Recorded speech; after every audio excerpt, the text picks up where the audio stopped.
Good morning all of you. मैं Ravindra Tripathi Mishra sir की class में।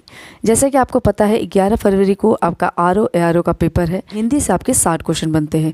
आज हम लोग हिंदी से संबंधित 60 क्वेश्चन को देखेंगे, जो कि आपका आईएएस का पेपर दे रहे हो, चाहे टीजीटी का पेपर दे रहे हो, चाहे पीजीटी का पेपर दे रहे हो, या फिर पीसीएस का पेपर दे रहे हो, यानी आप हिंदी सब्जेक्ट से संबंधित जितने भी पेपर दे रहे हो उसमें आपके ये क्वेश्चन बेनिफिशियल है। इन क्वेश्चंस में आपका मैंने एक कोशिश की है कि हर एक क्वेश्चन आपका आर ओ में आपको काम आ जाए। कम से कम 50 to 60% क्वेश्चन आपके मेरे पढ़ाए हुए आएंगे। आप इसको शुरू से लेकर लास्ट तक वीडियो को ज़रूर देखिएगा। इसमें आपके 6 टॉपिक बहुत ही मेन है जिसको हम लोग टच करेंगे। इन 6 टॉपिक से आपके क्वेश्चन बनते हैं। 10 क्वेश्चन को अगर डिवाइड कर दे तो ये 60 क्वेश्चन बन जाते हैं। यानी कि आपका जैसे विलोम से आपके 10 क्वेश्चन बन सकते हैं, अनेकार्थिक, समानार्थिक, इनसे आपसे 10 क्वेश्चन बन सकते हैं। तत्सम और तद्भव, इनसे भी 10 क्वेश्चन बनते हैं। विशेषण या विशेष्य हो तो इससे भी संबंधित आपके 10 क्वेश्चन बनेंगे। फिर आपका आ जाता है तत्सम, तद्भव, फिर अनेक शब्द, यानी इन सभी से आपके 10-10 क्वेश्चन बनेंगे, यानी कि 60 क्वेश्चन को हम कवर करेंगे। आज ही आप लोग वीडियो को ज़रूर शुरू से लेकर लास्ट तक ज़रूर देखिएगा। चलिए स्टार्ट करते हैं। सबसे पहले हम बात करते हैं विलोम शब्द का। विलोम शब्द में कुछ ऐसे शब्द होते हैं जिन शब्दों का अर्थ आपको पता तो होता है पर उसका सही अर्थ नहीं पता होता है। इसमें आपके अगर मैं हर एक क्वेश्चन को टच करूंगी तो हर एक क्वेश्चन के 4 ऑप्शन है। चारों ऑप्शन को मैं आपको डिस्क्राइब करूंगी, यानी सब चारों का मैं अर्थ बताऊंगी ताकि आपके चारों आंसर आपके सही होंगे। यानी एक क्वेश्चन में आपके 4 क्वेश्चन आपके कंप्लीट होंगे और 60 क्वेश्चन पढ़ाऊंगी तो आपके कितने क्वेश्चन बनेंगे आपको पता है। तो चलिए स्टार्ट करते हैं। सबसे पहला क्वेश्चन हम विलोम शब्द से उठाते हैं। पहला क्वेश्चन बन सकता है आपका कि अर्जन शब्द का विलोम है। पहला ऑप्शन है आपका अर्जित, दूसरा ऑप्शन है वयन, तीसरा ऑप्शन है अमृत और लास्ट ऑप्शन है अनर्थ। तो इसका आंसर क्या होगा? इसका आंसर होगा वयन। अर्जन का विलोम शब्द क्या होता है? वयन होता है। वही हम बात करें अर्जित, जो कि आपका पहला ऑप्शन है, उसका अर्थ क्या होगा? उसका विलोम शब्द क्या होगा? अनार्जित होगा। उसी में हम अमृत की बात करें तो अमृत का विलोम शब्द क्या होता है? विष होता है। वही अनर्थ की बात करें तो इसका विलोम शब्द क्या होगा? अर्थ होगा। मैं फिर से रिवाइज कर दे रही हूँ। अर्जित का अनार्जित विलोम होगा, वयन का अर्जन विलोम होगा, अमृत का विष होगा और अनर्थ का अर्थ विलोम हो जाएगा। ठीक है, इस क्वेश्चन में आपके 4 क्वेश्चन कंप्लीट हो गए। ठीक है, नेक्स्ट क्वेश्चन आपका बनता है कथित शब्द का विलोम है। पहला ऑप्शन है कथ्य, दूसरा ऑप्शन है अकथ्य, तीसरा ऑप्शन है अकथित और लास्ट ऑप्शन है कथनीय। तो इसका आंसर है क्या? अकथित। यानी कथित शब्द का विलोम क्या हो जाएगा? आपका अकथित हो जाएगा। कथ्य की बात करें तो कथ्य का विलोम होता है अकथ्य। कथनीय का आपका विलोम क्या होगा? अकथनीय हो जाएगा। तो ये शब्द भी आपके कई बार पूछ लेते हैं, इसमें कंफ्यूज नहीं होंगे आप।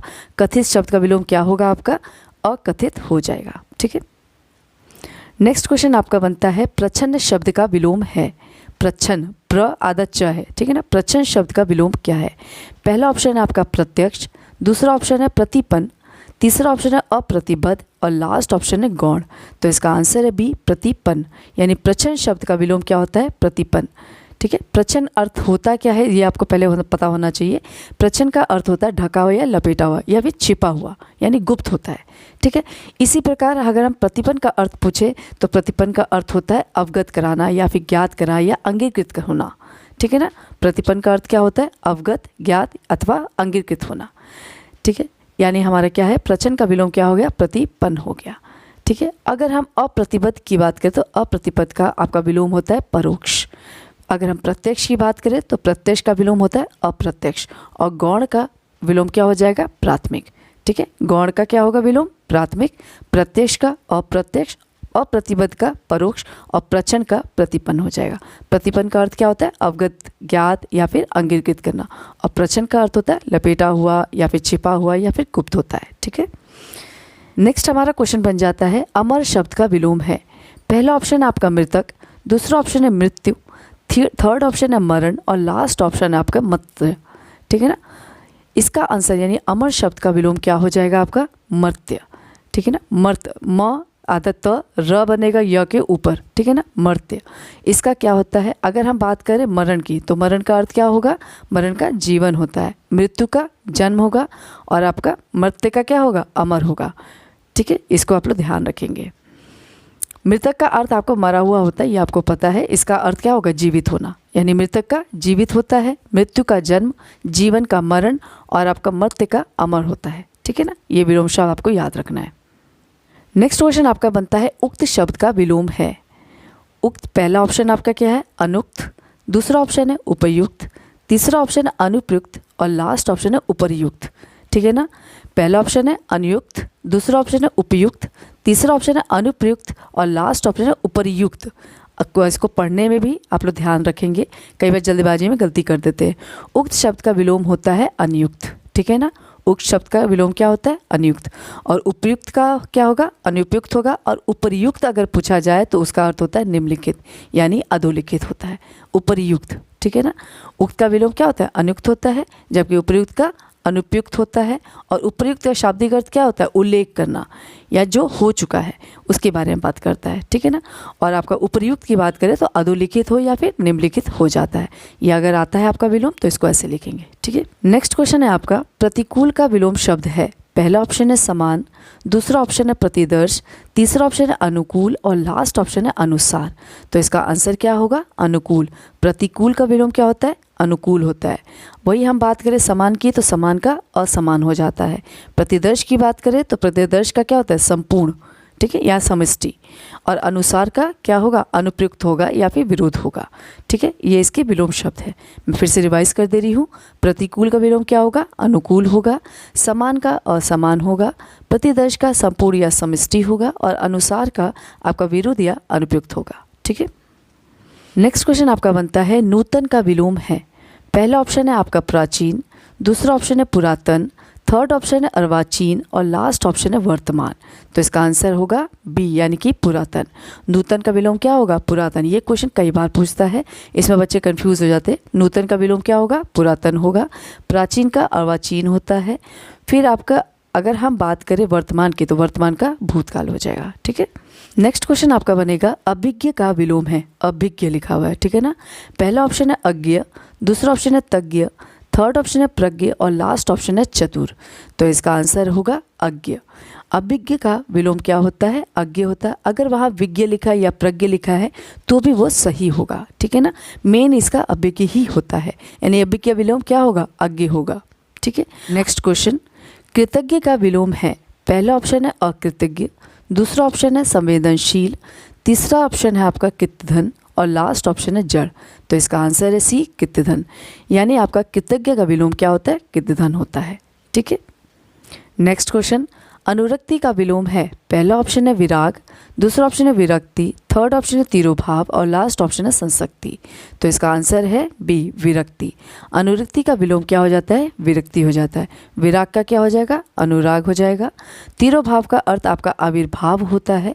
अगर हम ऐसे ही वर्ड्स देखें तो इसमें जैसे आसक्ति का अनासक्ति हो सकता है, ये विलोम शब्द है। फिर उसके बाद से अनुरति पूछा है तो उसका विरति हो जाएगा। अनुराग का विराग हो जाएगा, राग का विराग हो जाएगा, राग का द्वेष। ऐसे ही विलोम शब्द बनते हैं, तो इसको भी आप लोग ध्यान रखेंगे। मैं फिर से रिवाइज कर दे रही हूँ। अनुरक्ति का क्या होगा? विरक्ति होगा। तिरोभाव का आविर्भाव होगा। विराग का क्या होगा? अनुराग होगा।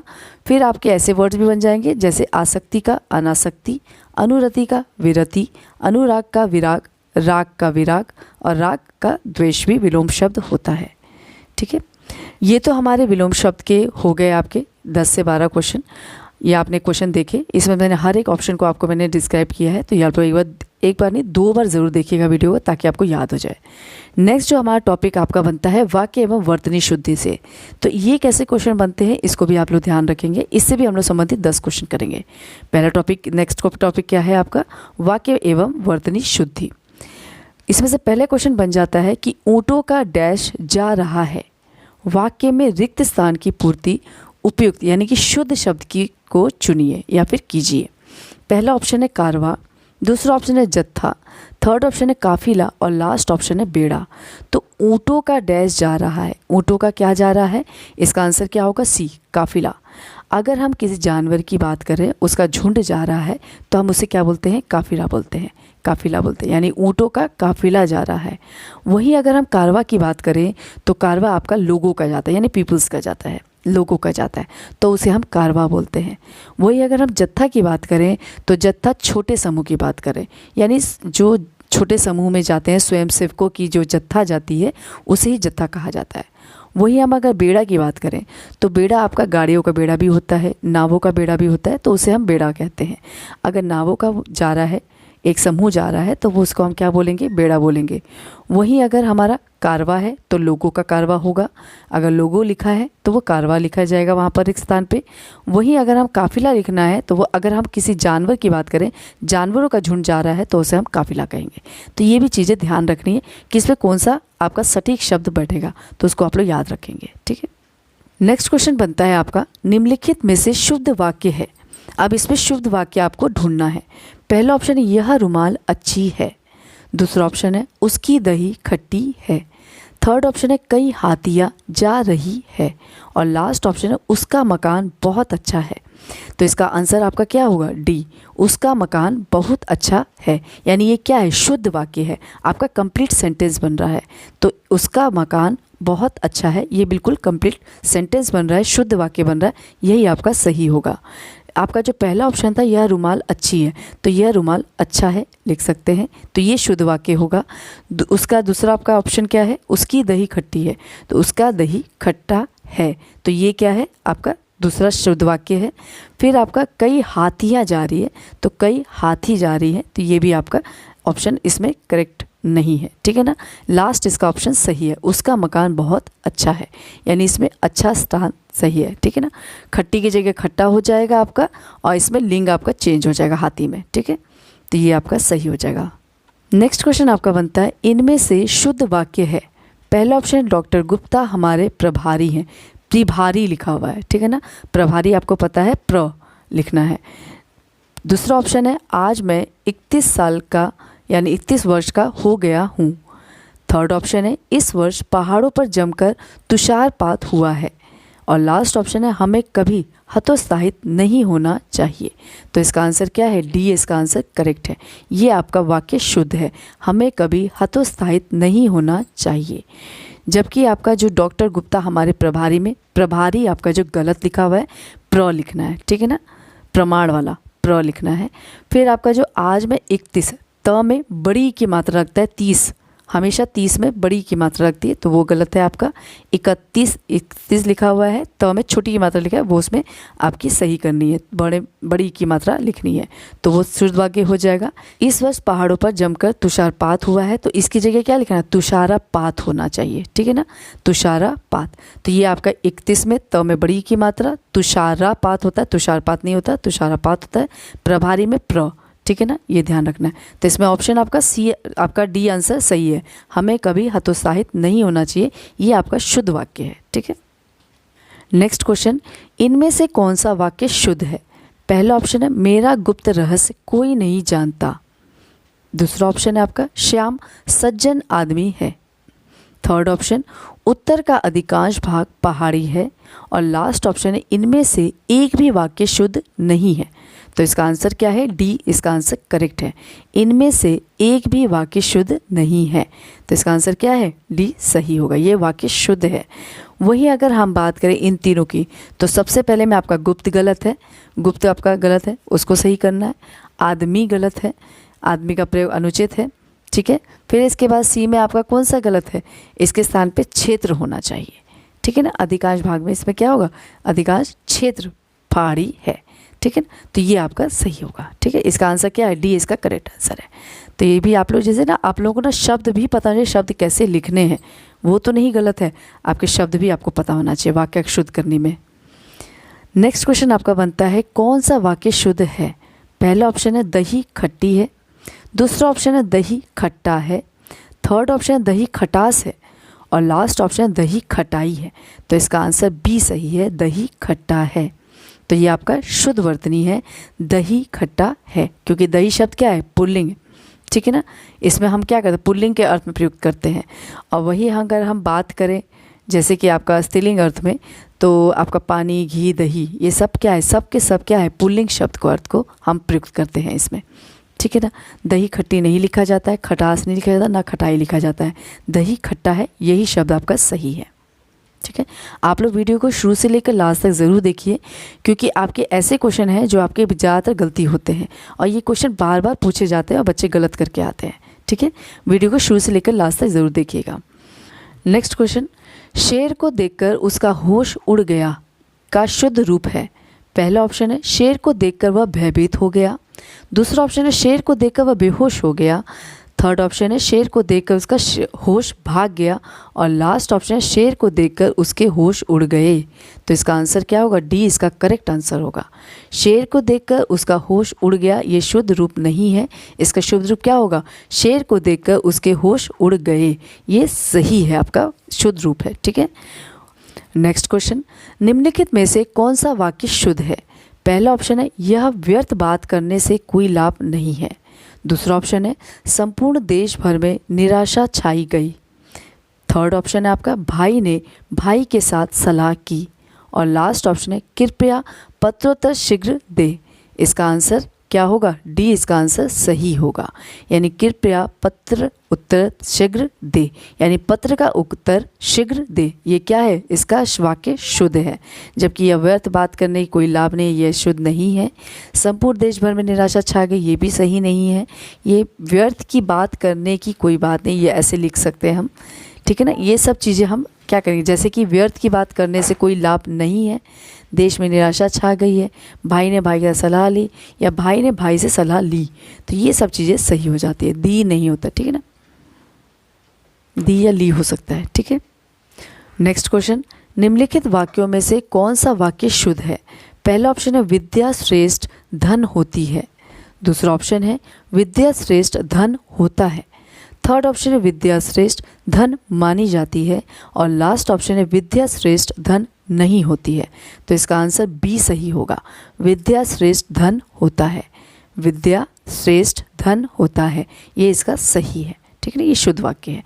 नेक्स्ट क्वेश्चन है आपका, निम्नलिखित में से शुद्ध वाक्य है? पहला ऑप्शन है गौतम ऋषि की पत्नी का नाम अहिल्या था। दूसरा ऑप्शन है राजीव निरपराधी थे। थर्ड ऑप्शन है अंगद रावण संवाद पर प्रकाश डालिए। और लास्ट ऑप्शन है अग्नि प्रज्वलित हो रही है। इसका आंसर डी इसका आंसर सही है, यानी अग्नि प्रज्वलित हो रही है, ये शुद्ध वाक्य है। जबकि और सब आपके क्या है? अशुद्ध है। अहिल्या आपका गलत लिखा हुआ है, ठीक है ना, अशुद्ध शब्द है। अहिल्या होता है, अहल्या होता है, ठीक है ना, अहिल्या नहीं होता, अहल्या होता है। फिर आपका बी में भी आपका निरपराधी, निरपराधी है, ठीक है ना, निरपराधी लिखा हुआ है, निरपराधी होता है, ये अशुद्ध शब्द है। उसके बाद से निरपराध होगा, या निरपराधी की जगह क्या होगा? निरपराध होगा। जबकि आपका संवाद की जगह शुद्ध रूप क्या है? आपका संवाद है, ठीक है ना, तो ये भी आप लोग ध्यान रखेंगे। नेक्स्ट क्वेश्चन, निम्नलिखित वाक्यों में से एक वाक्य शुद्ध है? पहला ऑप्शन है उसने मिष्टान खरीदा। दूसरा ऑप्शन है भोजन बहुत गरिष्ठ है। थर्ड ऑप्शन है पंत जी को सृष्टि पूर्ति पर रूपांपरा कृति भेंट में दी गई। और लास्ट ऑप्शन है आप तो अंतर ध्यान हो गए। तो इसका आंसर ए सही है, ये वाक्य शुद्ध है। उसने मिष्ठान खरीदा, उसने मिष्ठान खरीदा, ये शुद्ध वाक्य है। और सभी क्या है? क्या है आपका? अशुद्ध है। गरिष्ठ नहीं होता, गरिष्ठ ठ होता है, ठठेरा वाला ठ होता है। ये दोनों शब्द ठीक है ना, सही है। फिर उसके बाद से भोजन के संदर्भ में अगर हम गरिष्ठ की बात करें तो ये सही वर्ड शब्द हो जाता है। अंतर ध्यान में आपका ये अशुद्ध शब्द है, जबकि अंतर्धान होता है। अ आधा न त ध में आकी मात्रा है, उसी में र बनेगा, फिर न बनेगा, अंतर्धान होता है, ठीक है ना। अंतर ध्यान नहीं होता है, अंतर्धान होता है, ठीक है ना, ये भी ध्यान रखेंगे। नेक्स्ट क्वेश्चन, अब आपको इसमें क्या करना है? वर्तनी शुद्ध करना है, यानी कि आपके शब्द जो सही है, सही वर्तनी को आपको ढूंढना है। पहला ऑप्शन है संन्यास, दूसरा ऑप्शन है प्रत्युपकार, थर्ड ऑप्शन है दुरावस्था, और लास्ट ऑप्शन है कैलाश। तो इसमें आंसर आपका ए संन्यास सही है। स आधा न या स, संन्यास, ये वर्तनी शुद्ध है। जबकि और सभी क्या है? अशुद्ध है। इसमें आपका प्रत्युपकार में प्र आधा त यू प कार होगा, ठीक है ना, य यू पा, ठीक है ना, ये गलत है। य में छोटी यू की मात्रा लगी, प्र आधा त, य में छोटी यू की मात्रा प्रकार, ठीक है ना, प्रत्युपकार होगा। दुरावस्था में आपका दुरावस्था नहीं होता है, दुर्वस्था होता है। द में छोटी यू की मात्रा दु, र, व में आधा स, थ में आके मात्रा दुवस्था। कैलाश में भी श षटकोण वाला है, तो ये नहीं होगा, कैलाश होगा स, ठीक है ना, सांप वाला होगा। तो इसको भी ध्यान रखेंगे, ये शब्द आपको ध्यान रखने हैं, ठीक है ना। कैलाश नहीं होगा, कैलाश होगा, ठीक है ना। उसके बाद से आपका नेक्स्ट क्वेश्चन बनता है, निम्न में से अशुद्ध वर्तनी वाला शब्द है। पहला है उद्घोष, दूसरा है एकता, थर्ड ऑप्शन है तात्कालिक और लास्ट ऑप्शन है उपरोक्त। तो इसका आंसर है डी, यानी उपरोक्त आपका अशुद्ध है। इसमें शुद्ध वर्तनी उपयुक्त होना चाहिए, ठीक है ना। आपका उपरोक्त कीजिए क्या है, उपरयुक्त होना चाहिए, और सब की सब वर्तनी जितनी भी है वो क्या है, शुद्ध है। उद्घोष भी सही लिखा है, उ द के नीचे हलंत लगा है, घ में ओ की मात्रा श, ठीक है ना। उद्घोष, एकता भी सही लिखा है, तात्कालिक भी सही लिखा है, पर उपरोक्त गलत लिखा है। उपरोक्त की जगह उपरयुक्त होना चाहिए, ठीक है ना। तो ये शुद्ध वर्तनी हो जाएगी। नेक्स्ट क्वेश्चन आपका, अधोलिखित में से शुद्ध वर्तनी वाला शब्द है। पहला ऑप्शन है आपका रचयिता, दूसरा ऑप्शन है आपका अनुग्रहित, थर्ड ऑप्शन है आहार और लास्ट ऑप्शन है सृष्टा। तो इसका आंसर है आपका क्या, ए, रचयिता। रचयिता आपका वर्तनी शुद्ध है, इसमें अशुद्ध ये सभी हैं। जैसे अनुग्रहित लिखा है तो अनुग्रहित नहीं होता, अनुगृहित होता है, ग के नीचे री लगेगा, अनुगृहित होता है।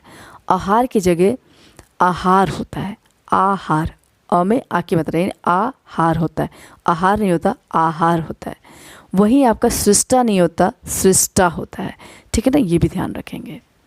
नेक्स्ट क्वेश्चन, निम्नलिखित में से शुद्ध शब्द है। पहला ऑप्शन है कुमुदनी, दूसरा ऑप्शन है कुमुदिनी, थर्ड ऑप्शन है कुमुदिनी और लास्ट ऑप्शन है कुमुदिनी।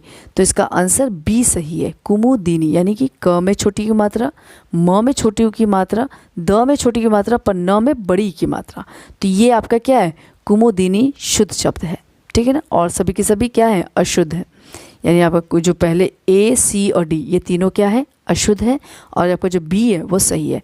क में छोटी की मात्रा, म में छोटी की मात्रा, द में छोटी की मात्रा और न में बड़ी की मात्रा, कुमुदिनी इसका सही शब्द है, ठीक है। नेक्स्ट क्वेश्चन, किस शब्द की वर्तनी शुद्ध है। पहला है आधीन, दूसरा ऑप्शन है व्यवहारिक, थर्ड ऑप्शन है मिष्ठान और लास्ट ऑप्शन है अत्यधिक।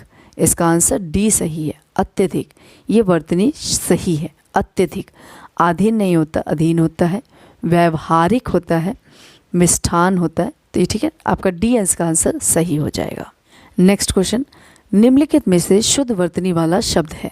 पहला ऑप्शन है उज्ज्वल, दूसरा ऑप्शन है आपका उज्ज्वल, थर्ड ऑप्शन है उज्ज्वल उत्जल और लास्ट ऑप्शन है उत्ज्वल। तो इसका आंसर बी सही है। कभी भी आप उज्ज्वल लिखते हैं तो दोनों ज छोटे होते हैं, यानी उ आधा ज व ल। ये हर बार बच्चे गलती करते हैं, इसको आप लोग ध्यान रखेंगे। उ आधा ज व ल, उज्ज्वल, यही इसका आंसर सही है। ये शुद्ध वर्तनी है, ठीक है ना, उज्ज्वल। नेक्स्ट क्वेश्चन, शुद्ध वर्तनी वाला शब्द का चयन कीजिए। पहला ऑप्शन है अंत्याक्षरी, दूसरा ऑप्शन है पूजनीय, थर्ड ऑप्शन है तदुपरांत और लास्ट ऑप्शन है कवियत्री। तो इसका आंसर ए, ये क्या है, शुद्ध वर्तनी है इसका, अंताक्षरी। ये सही लिखा हुआ है। अ आधा न आधा त, य में आ की मात्रा श और र में बड़ी की मात्रा री, अंताक्षरी। जबकि और सभी क्या है, गलत है। तदुपरांत भी गलत है आपका। पूजनीय, पूजनीय होता है, प में बड़ी की मात्रा ज भी बड़ा होगा, न में बड़ी की मात्रा य, पूजनीय होगा।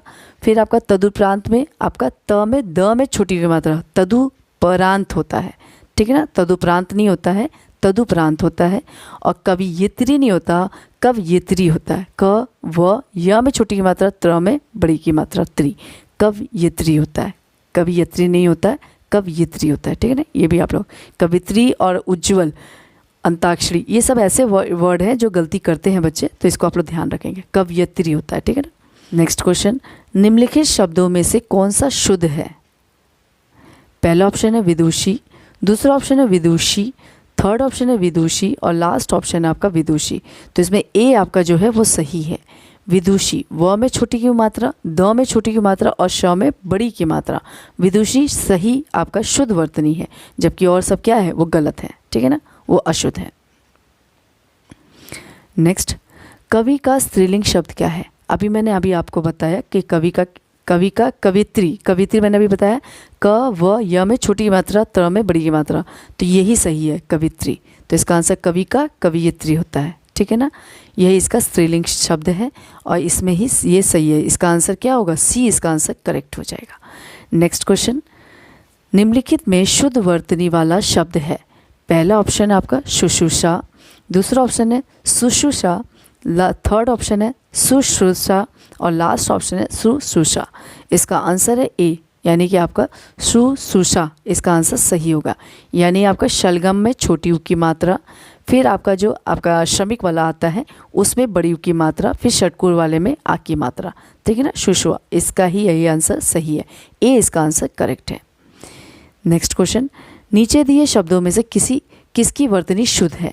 पहला है द्वारका, दूसरा ऑप्शन है पूजनीय, थर्ड ऑप्शन है अंतर्धान और लास्ट ऑप्शन है अहिल्या। तो इसका आंसर ए इसका आंसर सही है, द्वारका। द्वारका शुद्ध वर्तनी है, जबकि द्वारका में द्वारिका गलत है, द्वारिका नहीं लिखा जाता है, द्वारका ही लिखा जाता है। पूजनीय ये गलत है, इसकी जगह क्या होगा? पूजनीय होगा या पूज्या होगा। पूज यानी प में बड़ी ऊ की मात्रा ज और न में बड़ी की मात्रा य में आ की मात्रा, पूजनीय या पूज्या होगा। वही अगर हम अंतर्ध्यान की बात करें तो अंतर्ध्यान में आपका क्या आ जाएगा? अ आधा न त और ध में आ की मात्रा में र बनेगा, फिर न बन अंतर्धान होता है। वही अगर हम बात करें अहिल्या की तो अहिल्या में क्या बनेगा? अहल्या होता है, अहिल्या नहीं, ही नहीं लगेगा, अहल्या होता है, ठीक है ना, तो ये भी ध्यान रखेंगे। नेक्स्ट क्वेश्चन, इनमें से वर्तनी की दृष्टि से शुद्ध है? पहला ऑप्शन है अंतर्धान, दूसरा ऑप्शन है षष्ठम, थर्ड ऑप्शन है सहस्त्र और लास्ट ऑप्शन है अनुषंगिक। इसका आंसर है ए सही, अंतर्धान ये सही है। अभी मैंने कई बार 2-3 बार रिवाइज कर दिया है।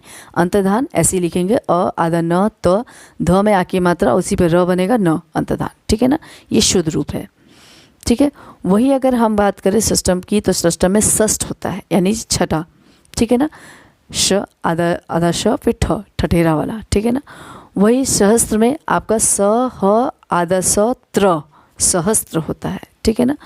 वही अगर हम बात करें अनुषंगिक का तो अनुषंगिक नहीं होता, आनुषंगिक होता है, ठीक है ना, आनुषंगिक होता है। आ आधा न में आ, न में छोटी की मात्रा श, ग में छोटी की मात्रा की क, ठीक है ना, अनुषंगिक, और श के ऊपर जो षटकोर वाला है उसके ऊपर अंक की बिंदी लगेगी, ठीक है ना, यही शुद्ध वर्तनी हो जाएगी इसकी। अब हमारे क्या हुए, ये आपके शुद्ध वर्तनी हो गए। अब इसके बाद से हम अनेक शब्दों के स्थान पर एक शब्द लिखेंगे, तो ये हम लोग देख लेंगे कि कैसे लिखना है आपको। तो ये ऐसे कैसे क्वेश्चन बनेंगे, इसको हम लोग देख लेते हैं। पहला क्वेश्चन इसमें बन सकता है कि उत्तराधिकार में प्राप्त संपत्ति के लिए एक शब्द है। पहला ऑप्शन है रिक्त, दूसरा ऑप्शन है धरोहर, तीसरा ऑप्शन है वसीयत और लास्ट ऑप्शन है संदाय। उत्तराधिकार में प्राप्त संपत्ति के लिए एक शब्द है, कौन सा है? उत्तराधिकार के लिए संपत्ति के लिए एक शब्द होता है, रिक्त कहलाता है। जो वस्तु दूसरे के यहाँ रखी हो उसे धरोहर कहते हैं, और किसी के मरने के पूर्व उसी के द्वारा किसी को अपनी संपत्ति का वारिस घोषित करना वसीयत कहलाता है। तो ये ध्यान रखेंगे, इसमें आंसर ए होगा सही, यानी कि आपका उत्तराधिकार में प्राप्त संपत्ति के लिए एक शब्द क्या है? रिक्त। र में छोटी की मात्रा आधा क थ, रिक्त होता है। धरोहर किसके लिए यूज़ होता है? धरोहर हमेशा हमारा वस्तु दूसरे के यहाँ रखी हो धरोहर होती है, और किसी के मरने के पूर्व अगर उसी के द्वारा किसी को अपनी संपत्ति का वारिस घोषित कर दिया जाए तो उसे वसीयत कहा जाता है, ठीक है। नेक्स्ट क्वेश्चन, मोक्ष की इच्छा रखने वाला वाक्यांश के लिए उपयुक्त शब्द है। पहला ऑप्शन है योगी, दूसरा ऑप्शन है मुक्तिकामी, तीसरा ऑप्शन है मुमुक्षु और लास्ट ऑप्शन है तपस्वी। तो इसका आंसर हो जाएगा सी, मुमुक्षु। यानी मोक्ष की इच्छा रखने वाला या कामना रखने वाला क्या कहलाता है? मोक्ष कहलाता है। यानी मोक्ष की इच्छा रखने वाले का अर्थ क्या हो गया? उसका क्या मतलब क्या हुआ कि हमारा मुमुक्षु जो कामना करता है। योग करने वाले को योगी कहते हैं, तप में लीन रहने वाले को तपस्वी कहते हैं, और काम की मुक्ति वाले को व्यक्ति को क्या बोलते हैं? मुक्तिकामी कहते हैं। मैं फिर से रिवाइज कर दे रही हूँ, मोक्ष की इच्छा रखने वाले को मुमुक्षु कहा जाता है, योग करने वाले को योगी कहा जाता है, तप में लीन रहने वालों को तपस्वी कहा जाता है, और काम की मुक्ति वाले व्यक्ति को मुक्तिकामी कहा जाता है, ठीक है। नेक्स्ट क्वेश्चन, जिसके पास कुछ भी ना हो वाक्यांश के लिए एक शब्द बताइए। अकिंचन, दूसरा ऑप्शन है किंचित, थर्ड ऑप्शन है आकुंचन और लास्ट ऑप्शन है अलभ्य। तो इसका आंसर क्या होगा? ए, अकिंचन। जिसके पास कुछ भी ना हो उसे हम क्या बोलते हैं? उसके लिए हम अकिंचित शब्द का यूज़ करते हैं। किंचित अर्थ का क्या अर्थ होता है ये भी आपको पता होना चाहिए। किंचित का अर्थ कुछ या थोड़ा होता है, जबकि आकुंचन का अर्थ सिमटना होता है, और अलभ्य का अर्थ क्या होता है? जिसे प्राप्त न किया जा सके। मैं फिर से रिवाइज कर दूं, जिसके पास कुछ भी ना हो उसके लिए एक शब्द अकिंचन होता है। किंचित शब्द का अर्थ कुछ और थोड़ा होता है, जबकि आकुंचन का अर्थ समेटना होता है, और अलभ्य का अर्थ क्या होता है? जिसे प्राप्त न किया जा सके, ठीक है। नेक्स्ट क्वेश्चन, जिसका उपचार न हो सके के लिए एक शब्द है। पहला ऑप्शन है दुस्सहाय, दूसरा ऑप्शन है असाध्य, थर्ड ऑप्शन है श्रम साध्य और लास्ट ऑप्शन है साधनहीन। इसका आंसर बी सही है। जिसका उपचार न हो सके वो असाध्य है। ये शब्द हम यूज़ कर सकते हैं असाध्य। जिसका उपचार न हो सके उसके लिए कौन सा शब्द यूज़ कर सकते हैं? असाध्य। और जिसकी सहायता कठिनाई से या दूर से किया जा सके उसे वाक्यांश के लिए हम क्या यूज़ कर सकते हैं? कौन सा शब्द यूज़ कर सकते हैं? दुस्सहा, दुस्सहा। और जिसका उपचार श्रम से हो या इसके लिए हम कौन सा शब्द यूज़ कर सकते हैं? श्रम साध्य। जिसका उपचार श्रम से हो उसका शब्द का हम कौन सा शब्द यूज़ कर सकते हैं? श्रम साध्य। जबकि साधन से रहित के लिए एक शब्द क्या है? साधनहीन। यानी इसमें विकल्प आपका आंसर क्या होगा? बी सही होगा। बी यानी जिसका उपचार ना हो सके उसके लिए शब्द क्या है? असाध्य। और जिसकी सहायता कठिनाई से किया जा सके या दूर से किया जा सके उस वाक्यांश के लिए हम शब्द कौन सा यूज़ करेंगे? दुस्सहा यूज़ कर देंगे। और जिसका उपचार श्रम से हो उसके लिए हम शब्द क्या करेंगे? श्रम साध्य। जबकि साधन से रहित के लिए एक शब्द है साधनहीन। ठीक है, तो ये भी आप लोग ध्यान रखेंगे। नेक्स्ट क्वेश्चन है आपका, झगड़ा लगाने वाला मनुष्य एक शब्द में कहा जाता है। पहला ऑप्शन है जयचंद, दूसरा ऑप्शन है शकुनी, तीसरा ऑप्शन है विभीषण और लास्ट ऑप्शन है नारद। तो इसका आंसर क्या होगा? डी। ये सबको पता है। इसका आंसर क्या होगा? डी, नारद। झगड़ा लगाने वाले मनुष्य के लिए एक शब्द कहा जाता है नारद। जबकि रहस्य या भेद बताने वाले को विभीषण कहा जाता है। इसी प्रकार चाल चलने वाले को शकुनी कहा जाता है। जो चाल चलने वाला है उसको शकुनी, जो भेद बताने वाला है उसको विभीषण और जो झगड़ा लगाने वाला मनुष्य है उसको नारद कहा जाता है। ठीक है। नेक्स्ट क्वेश्चन, जिसके हृदय में ममता नहीं है के लिए उपयुक्त शब्द बताइए। पहला है मर्माहत, दूसरा ऑप्शन है क्रूर, तीसरा ऑप्शन निर्मम और लास्ट ऑप्शन निर्दय। तो इसका आंसर है सी, निर्मम।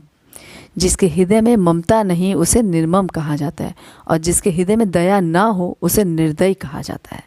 ठीक है, जिसके हृदय में ममता नहीं है उसे निर्मम कहा जाता है और जिसके हृदय में दया ना हो उसे निर्दयी कहा जाता है। ठीक है।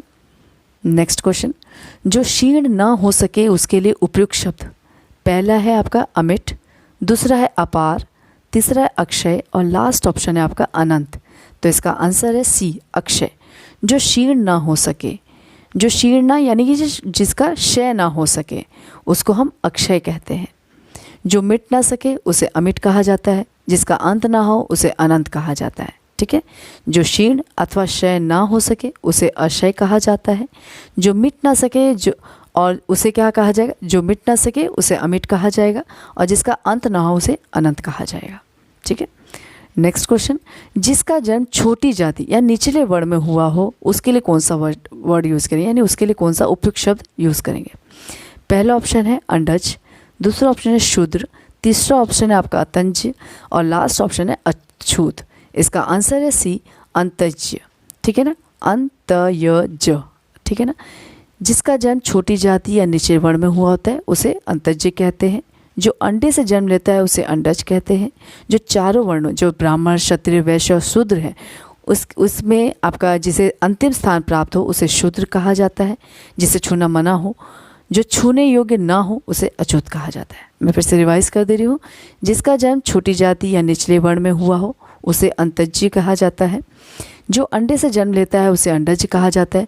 चारों वर्णों में जिसमें आपका अंतिम स्थान प्राप्त हो उसे शूद्र कहा जाता है। जिसे छूना मना हो या फिर जो छूने योग्य ना हो उसे अछूत कहा जाता है। ठीक है। नेक्स्ट क्वेश्चन, जिसके सिर पर चंद्र हो के लिए उपयुक्त शब्द है। पहला ऑप्शन है चंद्रशिखर, दूसरा ऑप्शन है चंद्रशेखर, थर्ड ऑप्शन है चक्रधर और लास्ट ऑप्शन है चंद्रग्रहण। तो इसका आंसर है बी, चंद्रशेखर। जिसके सिर पर चंद्र हो उसे चंद्रशेखर कहा जाता है। ये वर्ड फिर से याद कर लेंगे। जिसके सिर पर चंद्र हो उसे चंद्रशेखर कहा जाता है। जो चक्र को धारण करता है उसे चक्रधर कहा जाता है।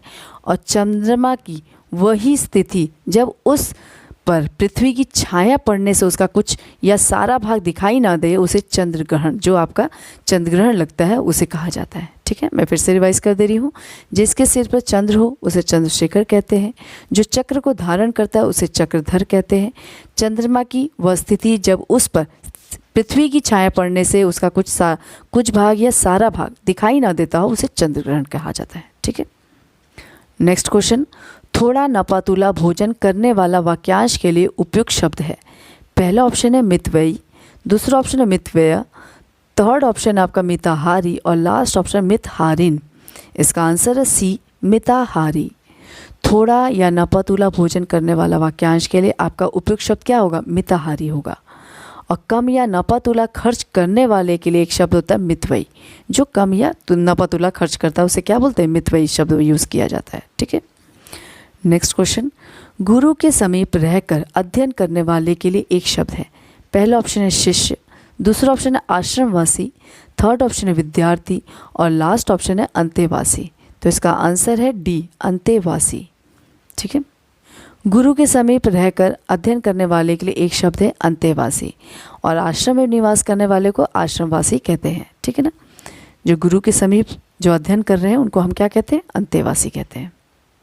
ये तो आपके हो गए अनेक शब्दों में एक स्थान की पूर्ति करने वाली बात हो गई, तो ये आपका क्वेश्चन हो गया। अब आपके क्वेश्चन बनते हैं तत्सम और तद्भव। तत्सम और तद्भव, सम यानी संस्कृत शब्द और भव मतलब हिंदी के शब्द। तो ये भी आप लोग के क्वेश्चन बनते हैं। 10-12 क्वेश्चन हम लोग इसमें भी देखेंगे और हर एक ऑप्शन को हम लोग देखेंगे।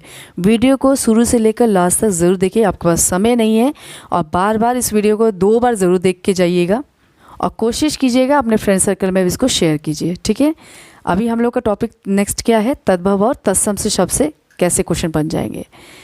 पहला क्वेश्चन आपका बनता है निम्नलिखित शब्दों में से तद्भव शब्द का चयन करें। तद्भव बोला है, ठीक है ना।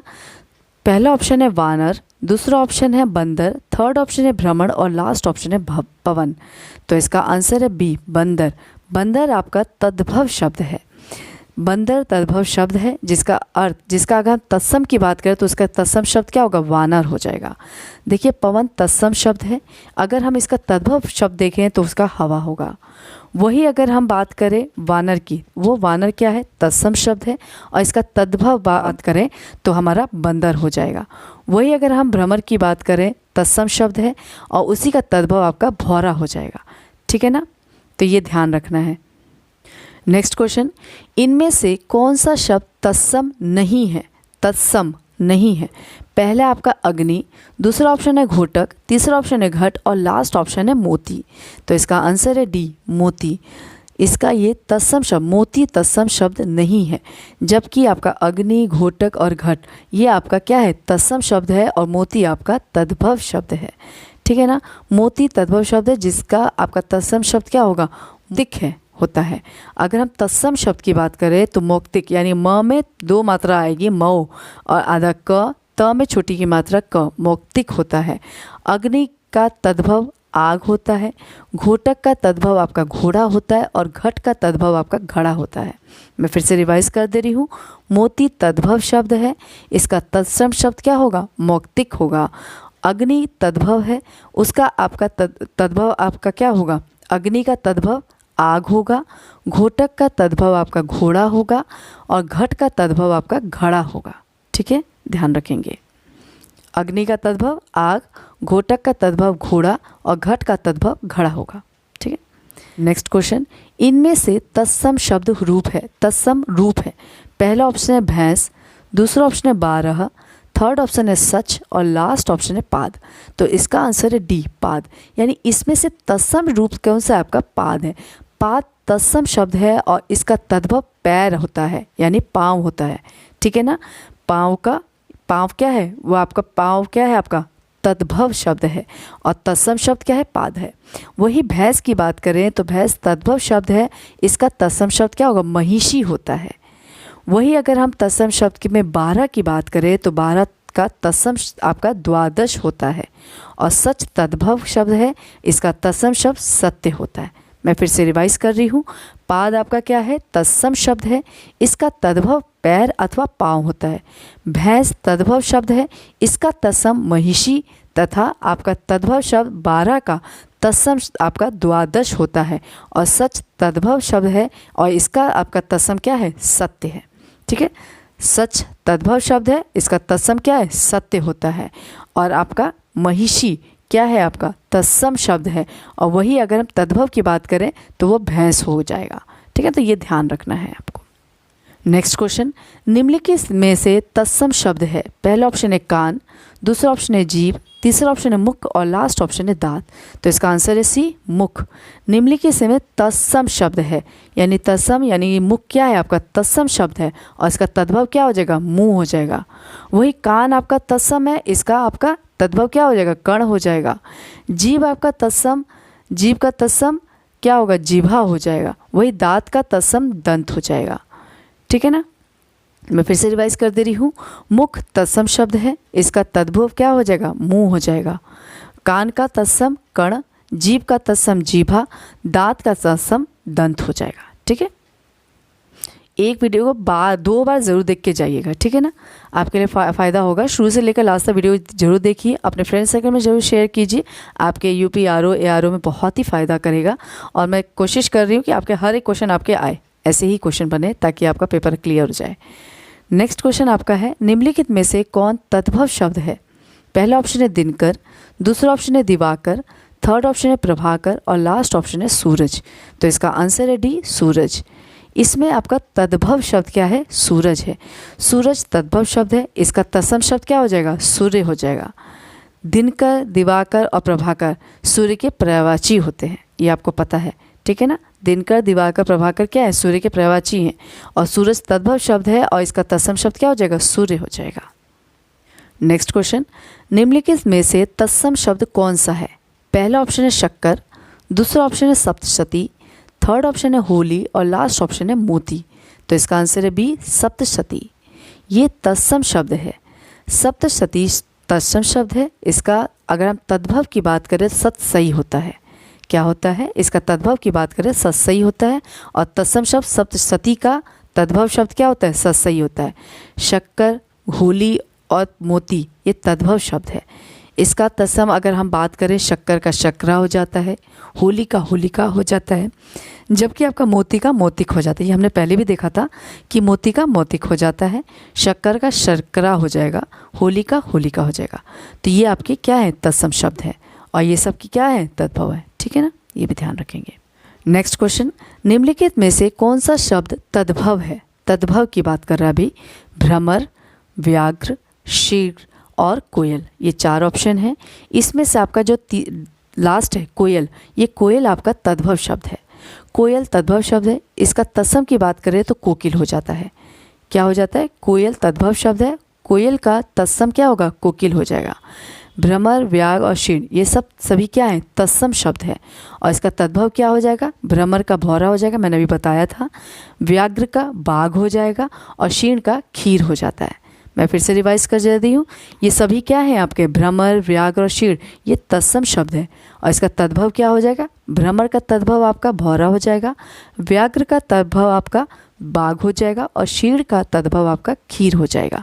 तो ये भी ध्यान रखेंगे। और कोयल का ये कोयल क्या है, तद्भव शब्द है, जबकि इसका तत्सम शब्द क्या हो जाएगा, कोकिला हो जाएगा, कोकिल हो जाएगा। ठीक है, नेक्स्ट क्वेश्चन, निम्नलिखित में से कौन सा तद्भव शब्द है। पहला है पंख, दूसरा है पृष्ठ, तीसरा है लज्जा और लास्ट ऑप्शन है शीला।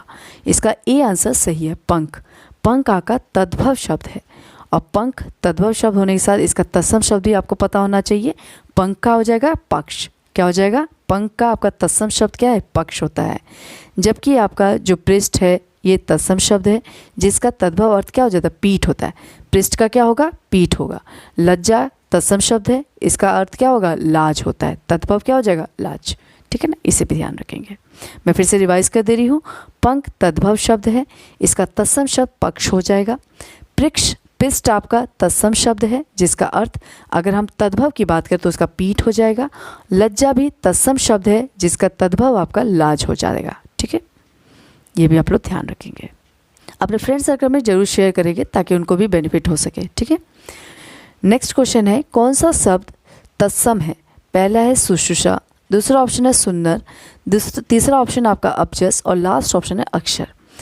इसमें आपका शुश्रूषा क्या है, तत्सम शब्द है, और सभी के सब क्या है, तद्भव शब्द है, जिसमें आपका तत्सम आपका क्रमशः सुनर का सुंदर हो जाएगा तत्सम, अपजस का अपयश हो जाएगा, अक्षर का आपका अक्षर हो जाएगा। ये आपके क्या है, तत्सम शब्द है। मैं फिर से रिवाइज कर दे रही हूँ। शुश्रूषा क्या है, तत्सम शब्द है, और सबके सब क्या है, तद्भव शब्द है। इसमें आपका सुन्नर का आपका तत्सम शब्द क्या हो जाएगा, सुंदर हो जाएगा। अपजस का आपका तत्सम क्या हो जाएगा, अपयश हो जाएगा। अक्षर का आपका क्या होगा, अक्षर हो जाएगा। ये आपके तत्सम शब्द है। नेक्स्ट क्वेश्चन, निम्न में से कौन सा शब्द तद्भव है?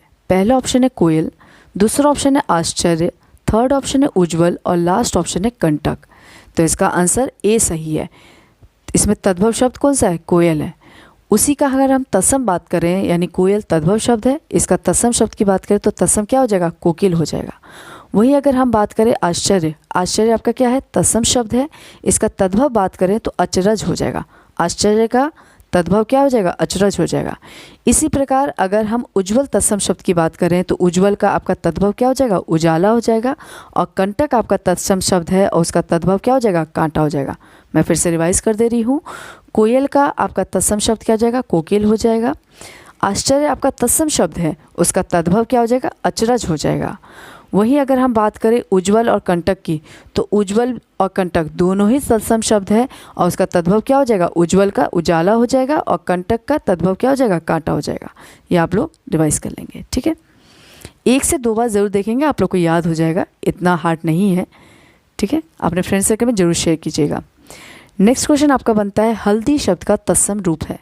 पहला ऑप्शन है आपका हरद्रिका, दूसरा ऑप्शन है हरिद्रा, थर्ड ऑप्शन है हरिद्रा, और लास्ट ऑप्शन है हलिद्रा। इसका आंसर सी करेक्ट है, हरिद्रा। र में छोटी की मात्रा जब लगती है और द्र में यानी कि द्रा, तो ये क्या है, ये तत्सम रूप है। हल्दी का तत्सम रूप क्या हो जाएगा, हरिद्रा हो जाएगा, ठीक है। इसको ध्यान रखेंगे। हल्दी क्या है, तद्भव शब्द है, और इसका तत्सम रूप क्या है, हरिद्रा है, ठीक है। नेक्स्ट आपका टॉपिक बनता है विशेषण और विशेष्य से। इससे भी क्वेश्चन आपके बनते हैं। तो पहले तो आपको पता होना चाहिए कि विशेषण होता क्या है। विशेषण आपको पता है, जो शब्द संज्ञा और सर्वनाम की विशेषता बताए उसे विशेषण कहते हैं। ये इजी सा आप सबने पढ़ा होगा कि जो शब्द संज्ञा और सर्वनाम की विशेषता बताता है उसे विशेषण कहते हैं। पर विशेषण द्वारा जिसकी विशेषता बताई जाती है उसे क्या कहा जाता है, विशेष्य कहा जाता है। मैं फिर से रिवाइज कर दे रही हूँ। जो शब्द संज्ञा अथवा सर्वनाम की विशेषता बताता है उसे विशेषण कहते हैं, और विशेषण द्वारा जिसकी विशेषता बताई जाती है उसे विशेष्य कहा जाता है, ठीक है। आपको पता है विशेषण के 4 भेद होते हैं। कौन कौन से होते हैं? एक सार्वनामिक विशेषण, गुणवाचक विशेषण, संख्यावाचक विशेषण, और परिमाणवाचक विशेषण। इसमें भी आपको पता होना चाहिए, क्योंकि आपको हाई लेवल पे आ गए हैं तो आपको पता होना चाहिए कि सार्वनामिक 2 तरह के होते हैं, एक मौलिक सार्वनामिक होता है, एक यौगिक सार्वनामिक होता है। वहीं अगर हम संख्यावाचक की बात करें तो वो भी निश्चित संख्यावाचक और अनिश्चित संख्यावाचक होता है। और निश्चित संख्यावाचक में भी बहुत सारी चीज़ें होती हैं, जैसे कि निश्चित संख्यावाचक में आपका गणनावाचक, क्रमवाचक, आवृत्तिवाचक, समुदायवाचक और प्रत्येकवाचक आता है। ये 5 चीज़ें आ जाती हैं। निश्चित वाक्य में कौन कौन सा आता है? निश्चित संख्यावाचक में आपका गणनावाचक आता है, क्रमवाचक आता है, आवृत्तिवाचक आता है, समुदायवाचक आता है और प्रत्येकवाचक आता है। वहीं अगर हम परिमाणवाचक विशेषण की बात करें तो उसमें भी आपका डिवाइडेड होता है। वो भी आपका निश्चित परिमाणवाचक और अनिश्चित परिमाणवाचक होता है। तो ये भी आप लोगों को ध्यान रखना है, ठीक है। मैं फिर से रिवाइज कर दूँ क्या एक बार? सबसे पहले विशेषण आपके 4 प्रकार के होते हैं, ये आपको पता होना चाहिए। सार्वनामिक, गुणवाचक, संख्यावाचक और परिमाणवाचक, ठीक है। विशेषण आपके सर्वनामिक में भी आपका मौलिक सर्वनामिक और यौगिक सर्वनामिक होता है। संख्यावाचक भी 2 तरह की होती है, निश्चित संख्यावाचक और अनिश्चित संख्यावाचक। निश्चित संख्यावाचक में भी 5 होते हैं, गणनावाचक, क्रमवाचक, आवृत्तिवाचक, समुदायवाचक और प्रत्येकवाचक। वहीं अगर परिमाणवाचक की बात करें तो वो भी आपका निश्चित परिमाणवाचक होता है और अनिश्चित परिमाणवाचक होता है। अगर हम गणनावाचक की बात करें तो ये भी 2 तरह की होती है, पूर्णांक और अपूर्णांक। तो ये भी आप लोग ध्यान रखेंगे। अब हम इससे संबंधित कुछ क्वेश्चंस को देख लेते हैं। ये क्वेश्चंस भी आप लोग ध्यान रखेंगे कि ये क्वेश्चन आते हैं और आप लोगों को कई बार गलती करते हैं, तो इसको भी आप लोग देख लेंगे। वीडियो को शुरू से लेकर लास्ट तक मैं आपको बार बार फोकस इसलिए कर रही हूँ क्योंकि आप लोग शुरू से लेकर लास्ट तक नहीं देखते हैं। शुरू से लेकर लास्ट तक देखेंगे तो आप ही का फ़ायदा है, क्योंकि हर एक क्वेश्चन आपका बहुत ही इंपॉर्टेंट है और चारों ऑप्शन को मैंने डिस्क्राइब किया है, तो ये आपके लिए बहुत ही ज़्यादा फ़ायदा करेगा, ठीक है। पहला इसमें क्वेश्चन बन सकता है कि तीसरा शब्द में विशेषण क्या है। पहला है आपका पूर्णांक बोधक विशेषण, दूसरा है आवृत्तिवाचक विशेषण, थर्ड है आपका गणनावाचक विशेषण और लास्ट आपका क्रमवाचक विशेषण। जैसे आपको तीसरा से पता चल रहा है कि आपको तीसरा क्रम दिया जा रहा है, ठीक है, तीसरा क्रम दिया जा रहा है, तो यही क्या हुआगा, आपका क्रमवाचक विशेषण हो जाएगा, ठीक है। तीसरा शब्द में क्रम विशेषण कहा जाएगा, यानी क्रमवाचक विशेषण होगा। जैसे पहला, दूसरा, तीसरा, चौथा ऐसे आपको क्रम दिए जाते हैं, तो ये क्या होगा, क्रमवाचक विशेषण हो जाएगा। आवृत्तिवाचक विशेषण में आपका दुना, तिगुना, चौगुना ऐसे होगा, तो आवृत्तिवाचक विशेषण हो जाएगा। गणनावाचक विशेषण में 1 2 3 हो जाता है, यानी गणना किया जा रहा है 1 2 3। पूर्णांक बोधक में विशेषण में आपका 1 2 100 1000 ये पूर्णांकवाचक, यानी एक पूरा पूर्ण बोधक दे रहा है, ठीक है ना, तो ये ऐसे हो जाएगा। मैं फिर से रिवाइज कर दूं। तीसरा शब्द में क्रमवाचक विशेषण होगा, जैसे पहला, दूसरा, तीसरा, चौथा। आवृत्तिवाचक विशेषण में दुना, तिगुना हो जाएगा। गणनावाचक विशेषण में 1 2 3 हो जाएगा और पूर्णांक बोधक में आपका 1 2 100 1000 ऐसे हो सकते हैं, ठीक है ना। नेक्स्ट क्वेश्चन आपका बनता है चौथाई शब्द में विशेषण है। चौथाई, पहला ऑप्शन है आपका आवृत्तिवाचक विशेषण, दूसरा ऑप्शन है गणनावाचक विशेषण, तीसरा ऑप्शन है क्रमवाचक विशेषण और लास्ट आपका अपूर्ण बोधक विशेषण, ठीक है ना। इसका आंसर डी, इसका आंसर करेक्ट होगा, अपूर्णांक बोधक विशेषण। चौथाई शब्द में अपूर्णांक बोधक विशेषण होगा, ठीक है। नेक्स्ट क्वेश्चन आपका बनता है विशेषण जिस संज्ञा की विशेषता बताता है उसे क्या कहा जाता है। मैंने शुरू में ही इसका आंसर बताया है, आप लोग को ध्यान होगा। विशेषण जिस संज्ञा की विशेषता बताता है उसे हम विशेष्य कहते हैं। इसका आंसर ऑप्शन क्या हो जाएगा, सी, इसका आंसर सही होगा। इसमें ऑप्शंस क्या थे, संख्यावाचक विशेषण, गुणवाचक विशेषण, विशेष्य और सार्वनामिक विशेषण। इसका आंसर सी करेक्ट होगा। जो शब्द संज्ञा और सर्वनाम की विशेषता बताता है उसे विशेषण कहते हैं और विशेषण द्वारा जिसकी विशेषता बताई जाती है उसे विशेष्य कहा जाता है, ठीक है। नेक्स्ट क्वेश्चन, रमेश की पुस्तक पुरानी है। इस वाक्य में पुस्तक शब्द क्या है। पहला है विशेष्य, दूसरा ऑप्शन है विशेषण, तीसरा ऑप्शन है क्रिया विशेषण और लास्ट ऑप्शन है सर्वनाम। तो इसमें आपका जो वाक्य है पुस्तक, वो क्या है, विषय है, यानी कि क्या है, विषय, यानी कि विशेषता बता रहा है, ठीक है ना। तो क्या है आपका पुस्तक, क्या आपका विषय है, क्योंकि पुस्तक की विशेषता पुरानी विशेषण को इंगित कर रहा है, ठीक है। तो इसमें आंसर ए, इसका करेक्ट आंसर हो जाएगा, ठीक है। नेक्स्ट क्वेश्चन है मीठा अमरूद में मीठा विशेषण किस कोटि का है। पहला है परिमाणवाचक, दूसरा है गुणवाचक, तीसरा है व्यक्तिवाचक और लास्ट आपका संख्यावाचक। तो आपको पता है इसका गुण बता रहा है, यानी कि मीठा क्या है, इसका गुण बता रहा है, तो ये क्या है, गुणवाचक है। मीठा अमरूद में मीठा अमरूद की विशेषता बताई जा रही है जो अमरूद का गुण है, अतः गुणवाचक विशेषण हो जाएगा, ठीक है। नेक्स्ट है आपका नीचे दिए गए किस वाक्य में विशेषण का प्रयोग हुआ है। पहला है राम और श्याम भाई हैं, दूसरा ऑप्शन है राम ने माँ से पानी और खाना मांगा, थर्ड ऑप्शन है माँ ने खाने में दाल और रोटी परोसी और लास्ट ऑप्शन है राम ने रोटी खाकर और रोटी मांगी। तो ये इसका आंसर डी, इसका आंसर करेक्ट हो जाएगा। सही इसका आंसर क्या है, डी। इसमें और, यानी कि में और शब्द विशेषण के रूप में प्रयुक्त हुआ है और शब्द का प्रयोग योजक के रूप में काम नहीं बल्कि विशेषण के रूप में हुआ है।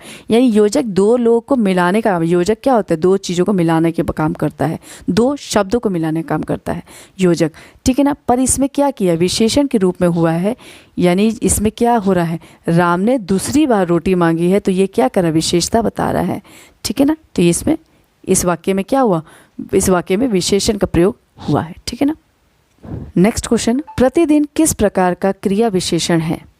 पहला ऑप्शन है रीतिवाचक, दूसरा ऑप्शन है परिमाणवाचक, तीसरा है स्थानवाचक और लास्ट ऑप्शन है कालवाचक। प्रतिदिन यानी कि हर रोज, ठीक है ना। काल की बात कर रहा है, समय की बात कर रहा है। प्रतिदिन शब्द क्या है, काल अर्थात समय बताने वाला है, अतः ये क्या है, कालवाचक क्रिया विशेषण की श्रेणी में आएगा, ठीक है। प्रतिदिन क्या है, कालवाचक है और ये समय बताने का काम कर रहा है, इसीलिए ये कालवाचक क्रिया विशेषण की श्रेणी में आ जाएगा। नेक्स्ट क्वेश्चन आपका बनता है गुणवाचक विशेषण में कितने भेद हैं।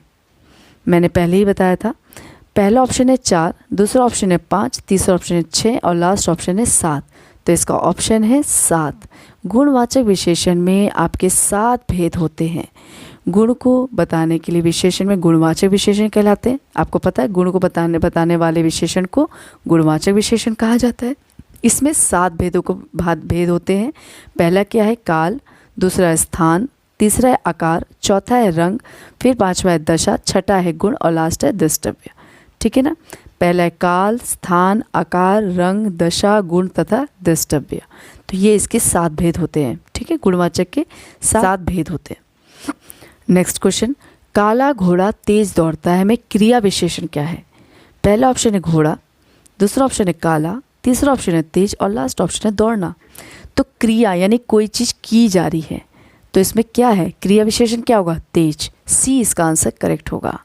इस वाक्य में तेज क्रिया विशेषण है। जो क्रिया की विशेषता बताते हैं उन्हें क्रिया विशेषण कहते हैं। इस वाक्य में दौड़ना क्रिया है पर उसकी विशेषता तेज है, अतः तेज क्या है? क्रिया विशेषण हो जाएगा। ठीक है ना? लास्ट टॉपिक आपका पर्यायवाची शब्दों से बनता है। तो पर्यायवाची शब्दों को भी हम लोग देख लेते हैं। 10 क्वेश्चन देखेंगे। 10 क्वेश्चन में बके बहुत क्वेश्चन, यानी कि 4 ऑप्शन है। चारों ऑप्शन को मैं बताऊंगी, यानी बहुत सारे क्वेश्चन बनेंगे। वीडियो को शुरू से लेकर लास्ट तक जरूर देखिएगा। ठीक है? अब पर्यायवाची शब्दों से हम देखते हैं कौन से क्वेश्चन बनते हैं। पर्यायवाची शब्दों में आपका पहले क्वेश्चन बन जाएगा कि चंद्रमा का पर्याय है। पहला ऑप्शन है सारंग, दूसरा ऑप्शन है मतंग, तीसरा ऑप्शन है तुरंग और लास्ट ऑप्शन है भृंग। इसका आंसर है ए, सारंग। चंद्रमा का पर्याय सारंग होता है। चंद्रमा का पर्यायवाची विधु भी होता है। कलानाथ, निशाकार, हिमांशु, शशांक, अमृतनाथ, छपाकर, द्विजराज, तारकेश्वर, इंदु, मृगलाछन, मयंक, कलाधर, सुधांशु, ये सब चीज़ें होती हैं। चांद भी होता है, रजनीकार, राकापति, सुधाकर, सारंग, शशि, ये सब चीज़ें होती हैं। तो आप लोग को पता होना चाहिए। जबकि मतंग हाथी का होता है, तुरंग अश्व का होता है और भृंग भौरे का पर्यायवाची होता है। मैं फिर से बता दे रही हूँ। चंद्रमा का पर्यायवाची आपका सुधांशु, सोम, रजनीकर, ये सब चीज़ें होती है। सारंग, शशि, ये सब होता है। सुधाकर होता है। जबकि आपका मतंग हाथी का, तुरंग मतंग हाथी का, तुरंग अश्व का, भृंग भौरे का पर्यायवाची हो जाएगा। ठीक है ना? नेक्स्ट क्वेश्चन आपका बनता है अमृत किसका पर्याय है? पहला ऑप्शन है अमी, दूसरा ऑप्शन है पयोधी, तीसरा ऑप्शन है अर्क और लास्ट ऑप्शन है पय। तो इसका आंसर है ए, अमी। अमृत किसका पर्याय है? अमी। किसका पर्याय है? अमृत का। ठीक है? अमृत के पर्यायवाची में अमी, सोम, अमीय, सुरभोग, जीवनोदक, सुधा, पीयूष इत्यादि आ जाता है। जबकि पयोधी समुद्र का, अर्क आपका काढ़ा या आग के पौधे के लिए संदर्भ में प्रयुक्त होता है। जबकि पय आपका जल का पर्यायवाची हो जाता है। मैं फिर से रिवाइज कर दे रही हूँ। अमृत के पर्यायवाची में अमी, सोम, अमीय, जीवनोदक, सुधा, पीयूष हो जाएगा। जबकि पयोधी में आपका पयोधी किसके लिए? समुद्र का होता है। अर्क का काढ़ा, फिर आपका आग या फिर आग के पौधे के संदर्भ में प्रयुक्त होता है। जबकि पय आपका जल के पर्यायवाची हो जाएगा। नेक्स्ट क्वेश्चन, निम्नलिखित में से आकाश का पर्यायवाची नहीं है। पहला ऑप्शन नभ, दूसरा ऑप्शन है अभ्र, थर्ड ऑप्शन है दिव और लास्ट ऑप्शन है अक्ष। तो इसका आंसर है डी, अक्ष। अक्ष इसका आंसर नहीं है। आकाश का अगर हम बात करें तो उसके आपके पर्यायवाची नभ हो सकता है, अभ्र हो सकता है, दिव हो सकता है, व्योम, गगन, शून्य, अंतरिक्ष, फिर अंबर, खगोल, ये सब चीज़ें हो सकती हैं। ये इसके पर्यायवाची शब्द है। जबकि अक्ष शब्द का पर्यायवाची क्या होता है? आँख होता है। ठीक है? नेक्स्ट क्वेश्चन, सुंदर शब्द का पर्यायवाची है। पहला ऑप्शन है चारु, दूसरा ऑप्शन है केशी, तीसरा ऑप्शन है अम्बुद और लास्ट ऑप्शन है पुष्कर। तो इसका आंसर ए सही है, चारु। सुंदर शब्द का पर्यायवाची चारु होता है। ठीक है? सुंदर के पर्यायवाची में आपका रुचिर भी हो सकता है, रम्य भी हो सकता है, सुहावना भी हो सकता है, मनोहर, चारु, रमणीक, ललित, ये सब चीज़ें आपकी किसके लिए? आपके सुंदर के पर्यायवाची हो सकते हैं। केशी आपका सिंह का है, अमुद बादल का तथा पुष्कर आपका तालाब का पर्यायवाची हो जाएगा।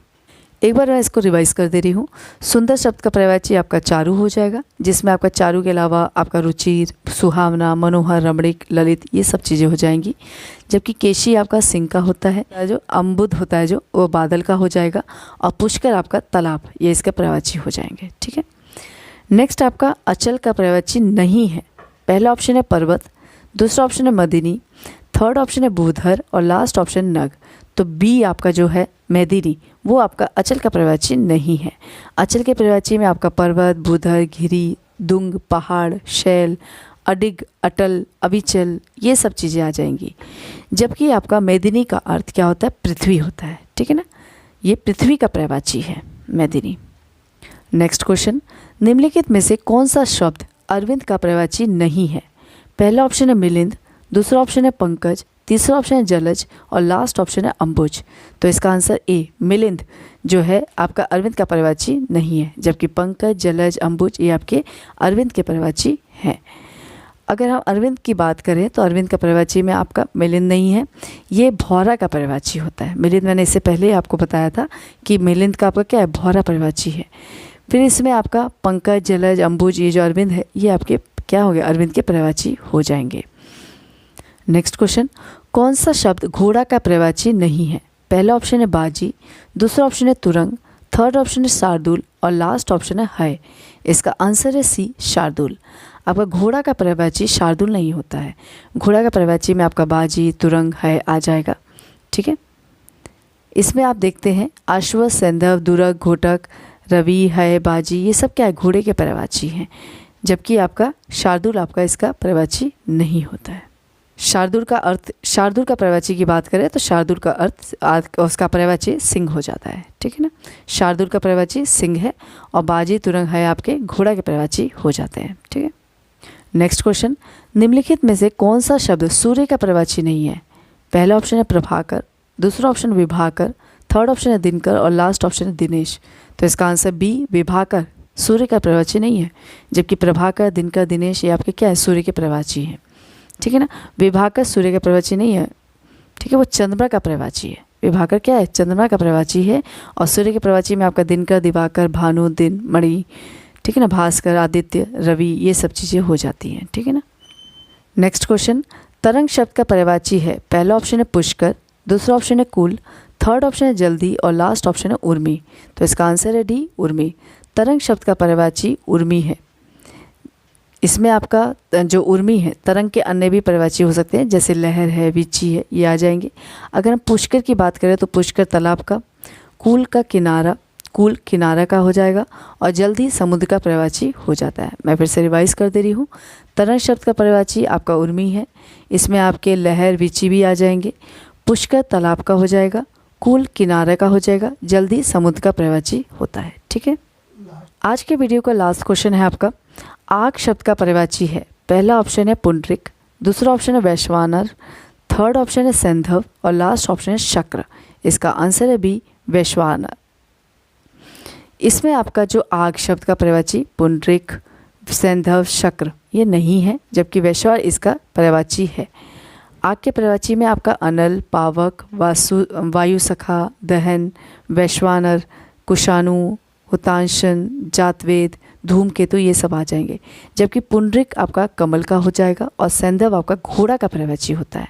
ठीक है, पुंडरिक आपका कमल का हो जाएगा और सैंधव आपका घोड़ा का पर्यायवाची है, जबकि आग के पर्यायवाची कौन कौन से, अनल, पावक, हुतांशन, कृषाणु, जातवेद, धूमकेतु ये सब चीज़ें आ जाएंगी। ठीक है, ये तो वीडियो मैंने शुरू से लेकर लास्ट तक वीडियो को ज़रूर देखिएगा आपको, क्योंकि ARO चाहे RO या फिर आप TGT, PGT किसी भी सब्जेक्ट की, किसी भी एजुकेशन संबंधित जिस भी पेपर की तैयारी कर रहे हैं, अगर उसमें हिंदी आ रहा है तो ये आपके लिए बहुत ही बेनिफिशियल होगा। यही 6 टॉपिक है जिसमें से क्वेश्चन बहुत ज़्यादा बनते हैं और बच्चे गलती करते हैं। तो आप लोग क्या करिएगा, शुरू से लेकर लास्ट तक वीडियो को देखिएगा।